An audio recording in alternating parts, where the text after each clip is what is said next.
Njengoba iMamelodi Sundowns ihlaselwa kanjena abafethu ama-fans wayo, kaze i-management yeMamelodi Sundowns izo-react-a kanjani, because Mamelodi Sundowns uthola ama-limited chances ukuthi uziprove as i-coach. Mawuhluleka ukuwina ama-cups lawo MTN 80 o-Nedbank Cup uyaxoshwa ngoba phela kumele ubhalanse nokunye, yabo.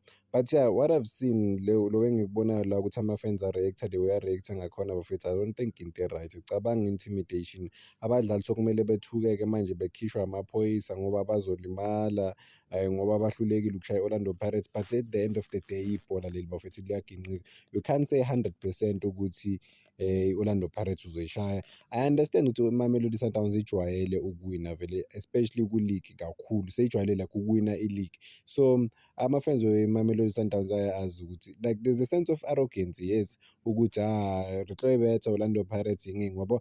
Awuna flop if ufeel like re tlo betha Orlando Pirates, but flop ukore u-reacta the way u-reacta ngakhona after i-loss, yabo. I-loss ithathe i-lose bafowethu, there's nothing wrong ngokuluza i-football match. You can only learn from yona or utlo move forward byang or jwang, wabo. So into ebaluleke kakhulu la bafowethu ukuthi kube ne-dialogue. I think khona lento lena eyenzeka phesheya bafowethu, ama-ultra, ukuthi ama-ultra ayakwazi ukukhuluma nama-players direct, ne-team direct, so kube ne-dialogue. Laba abacomplaina kwamanye ama-fans, and then ama-fans lawa ama-ultra athatha iy'ndaba azisa straight ethimini. Lapho-ke kuzoba lula kube ne-dialogue esiyibonayo ngempela ukuthi iyaphila. But hayi, le nto eyenzekile laphana ayisi-right bafethu. Yeah, that's not it. Cabanga ngidlalela ibhola manje, sokumele ngithuke ukuthi ngifree kanjani ngoba manje nina nikwatela ukuthi thina dliwe lesi ezama-player. No, it's not okay. But yeah, I think ama-fans too much expectations bafethu, baye ku-match bathi hayi ku-obvious for bona ukuthi bawine, forgetting sometimes as i-history kumele uyibheke. You have to study i-history nama-patterns. Orlando Pirates bafethu iyayishaya iMamelodi Sundowns ku-MTN 8, yabo. Noma kuthola ukuthi iMamelodi Sundowns i-good team ngaleso sikhathi leso, njalo uma behlangana kuba ngathi iMamelodi Sundowns iyo zoyiwina lula i-match. But guess what, i-big game Orlando Pirates, they come and then they fight, yabo.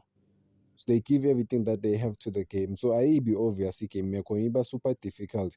Ne-coach eMamelodi Sundowns ize yasho ukuthi badlale ne-team vele good, two best teams in the country, number 1 and number 2. So if khona i-team engashaya iMamelodi Sundowns, i-Orlando Pirates.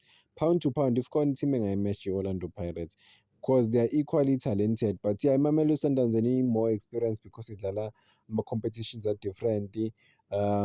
Obviously bane-more quality than wonke ama-teams waku-PSL. But njengoba ngihlezi ngisho bafethu ukuthi maningene e-groundini 11 versus 11, ukuthi unani uhola malini akusakhawunti lokho, it's just 90 minutes ukuthi sipruvane ngempela.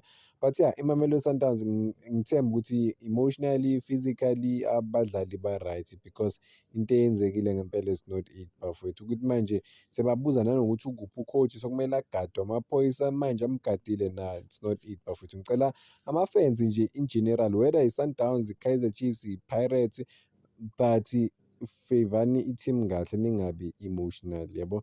Nikwazi uku-respect abadlali noma benza amaphutha, but nikwazi ukubahlonipha nokubapha nje isikhala sabo ukuthi nabo abantu at the end of the day. Danko bafethu, ngicela ningakhohlwa uku-like and subscribe.